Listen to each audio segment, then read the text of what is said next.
Hello and welcome to Late Night Chats with Caden. This is your host, Caden Madalena. This is episode 3. So, so that's my dog.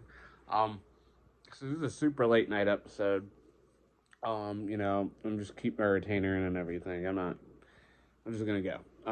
So we need to start gatekeeping again. Hold on. I can't do it. I can't speak with my retainer too well. But we need to bring back gatekeeping. Seriously. Why am I saying this? Well, oh hey Lincoln. I was just I was on the interwebs, the internet, and people are starting to discuss cuts of meat or types of food that are like really good and really cheap. And I keep seeing it over the years. I get really pissed off when like food YouTubers teach people these things. And don't get me wrong, I'm all for spreading knowledge and information out to the world, and trying to inform people on like techniques. However, we don't have to give them valuable information such as, hey, this cut of meat's $1 a pound. No cut of meat's $1 a pound anymore, but like $2-3 a pound, and it's just as good, if not better, than the best cut of meat you can really get at a grocery store. So, um, you know, I'm not even gonna tell you what cut of meat they're talking about because I don't want the information to spread because people like me actually know these cuts of meats off the top of their head.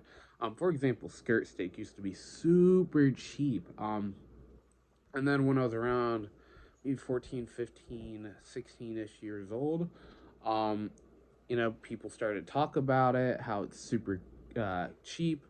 It's a nice cut of meat. It's really tender. It's really flavorful. And most importantly, it's really cheap.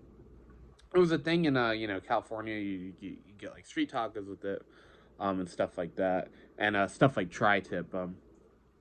Also cheap, also really good.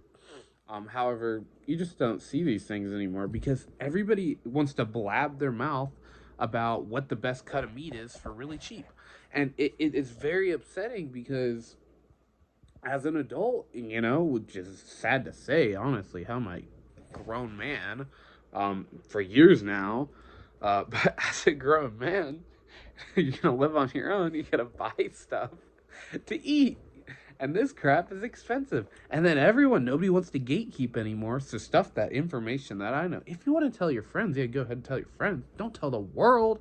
I don't need to know. I don't need some rando to be buying all the cheap cuts of meat and then making them expensive cuts of meat. And the issue is, it's not like everything's averaging out now to where like, oh, okay, steaks are not as expensive anymore because nobody's just buying steak anymore. They're or like ribeye, nobody's just buying ribeye in New York Strip. Oh no, now they're buying picanha and skirt steak and tri-tip and chuck roast. Um, and what's the other one? I round. Like I round used to be like you could get it for maybe $2 a pound. Not even that long ago, like near COVID ish. Um, I know everything's gone up way before after COVID, but like a year after COVID, you could buy it super cheap still. But now, you get YouTubers trying to tell you everybody these cheap cuts of meat. You're like, okay, I round is actually a really good piece of meat if you slice it thin. It tastes really good. But everybody knows this now. I know a lot of people watching the video don't know this, but people who like watch food stuff now know that these are cheap cuts of meat, and I can't buy them anymore. Nobody can buy them anymore. Nobody that knew these things can buy them anymore because they want to go blab to all their friends, not their friends, sorry, blab to all their people on the internet, and it's reaching millions of people. And now millions of people know that these are cheap cuts of meat, and they're no longer cheap cuts of meat. So tell your friends, don't keep don't keep gatekeep stuff to your friends, and your family, but gatekeep stuff to random people, man. Like, oh, what's the spot for your food? Yeah, you can tell the spot for your food, but you gotta remember, if everybody starts knowing about your like hole in the wall place, you're not gonna be able to eat there anymore. So if you're a regular there and really enjoy going there, at least get tight with the owner so like you can actually grab a place when they blow up because they probably will inevitably blow up, and you should want them to blow up.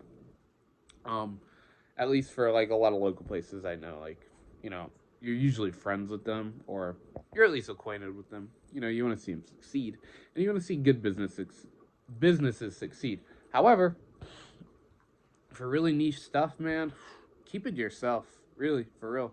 Tell your friends about it. They're probably gonna blab, but you can't tell the internet. Don't tell the internet anything. Sorry if you hear my dog going crazy over here. I will say, I feel a little bad. I did turn the light on. It's very early in the morning. Um, yeah, but just we gotta do better at gatekeeping as a society. I mean, seriously. So yeah, that concludes episode 3 of Late Night Chats. Hayden Madalena.